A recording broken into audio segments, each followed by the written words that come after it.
wacan oo wanaagsan daawadayaal meel walbood inagala socotaan kusoo dhowaada barnaamij cusub. barnaamijkeenna maanta waxa uu ku saabsan yahay madaxweynaha dalka Singapore oo ah haweeneydii ugu horreysay ee muslim ah oo dalkaasi tala ka qabato. gabadhan ayaa waxa ay soo martay nolol aad u cariiri ah ka hor inta aysan xilkani helin.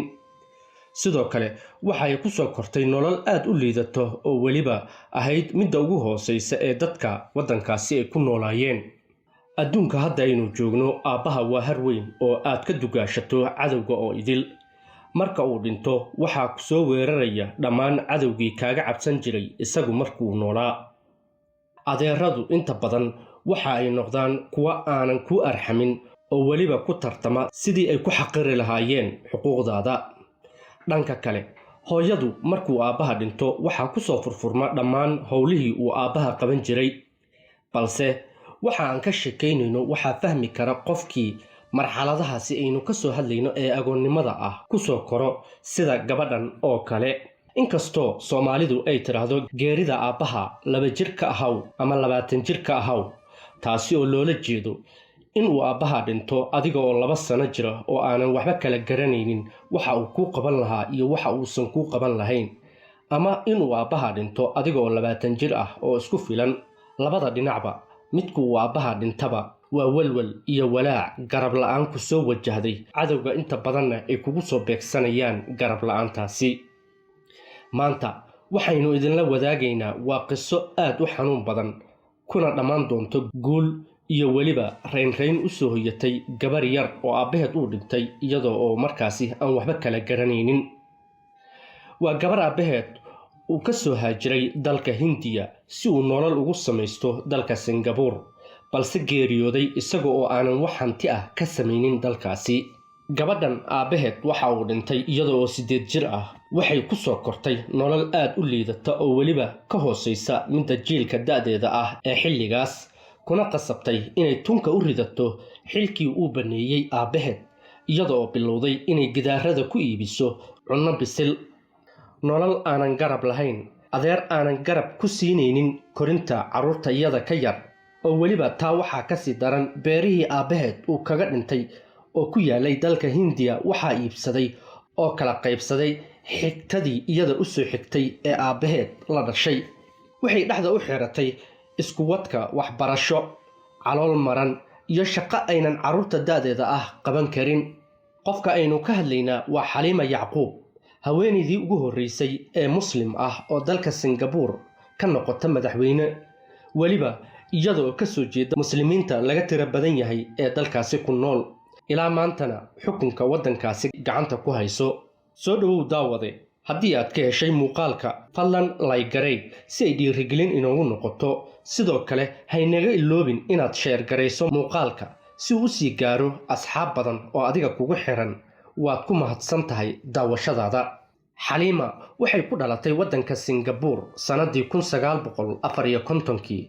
waxaa iska dhalay hooyo u dhalatay qabiilka Malay ee dalkaasi Singapore iyo aabba ka soo jeeda dalka Hindiya oo muslim ah.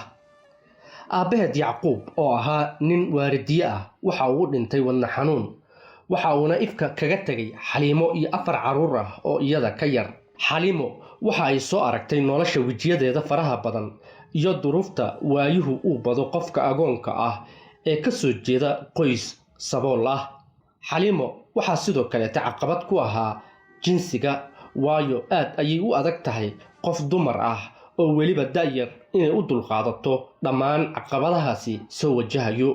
habeenno badan ayuu reerkoodu gaajo ku saaxday, balse iyadu waxa ay ku dadaashay inay hamigeeda ka miro dhaliso oo waxaa ka go'nayd inay wax barato, sidoo kalena ay garab istaagto walaalaheed iyada ka yaraa. waxay waxbarashadeeda hoose, dhexe iyo sare ku qaadatay 2 dugsi ee kala ah Singapore China Girls iyo sidoo kale Tajong Katong Girls oo ku yaala waddankaasi ka hor inta aysan u gudbin jaamacadda Singapore University, halkaasi oo ay ka qaadatay shahaadadeeda koowaad sanadu markay ahayd 1978 iyada oo wax ka baratay kulliyadda qaanuunka. sanadii 1980 waxa ay ku biirtay golaha sharciyaqaanada ee dalkaasi Singapore. intii u dhaxaysay sanadyadii 1982 ilaa 1999 ururka shaqaalaha ee dalkaasi Singapore ayay la shaqaynaysay. muddooyinkii ay dalkaasi Singapore ka shaqaynaysay, Xaliimo waxaa soo wajahay oo ay la kulantay midab takoor iyo faquuq kaga imaanayay dadka aanan muslimiinta ahayn ee ku nool dalkaasi iyo weliba kuwa neceb horumarka dumarka ee liida. sanadii 2001 ayaa waxa ay go'aan ku gaartay in fikirka guracan ee isirnaciibka ah ee ka jira dalka Singapore ay wax ka qabato. waxa ay u kaba gashatay inay ku biirto saaxadda siyaasadda ee dalkaasi. waxa ayna isu soo sharaxday kursiga deegaanka Jurong Group Representative Constituency. waa ayna ku guulaysatay dadaallo fara badan kadib. wixii intaasi ka dambeeyay, Xaliimo waxa ay soo qabatay xilalka wasiiru dowlaha ciyaaraha iyo wasiiru dowlaha arrimaha qoyska, iyo weliba iyada oo ka mid noqotay xubin ka mid ah xubnaha ugu sarreeya guddiga dhexe ee xisbiga talada haya ee dalkaasi ee loo yaqaano BAP. weliba sidoo kaleete waxa ay ku dadaashay in guddiga dhexdiisa ay ka safayso cunsurinimada iyo in la liido dadka ka soo jeeda qowmiyadaha aadka u tirada yar. 2013 kadib markii uu xilka iska casilay afhayeenkii baarlamaanka ee dalkaasi Michael Palmer, ayaa Xaliima waxaa loo magacaabay inay si kumeel gaar ah u qabato xilka afhayeenka baarlamaanka ee dalkaasi Singapore. balse maalmo kadib doorasho la qabtay ayay isu soo sharaxday, waxa ayna ku guulaysatay kursigaasi.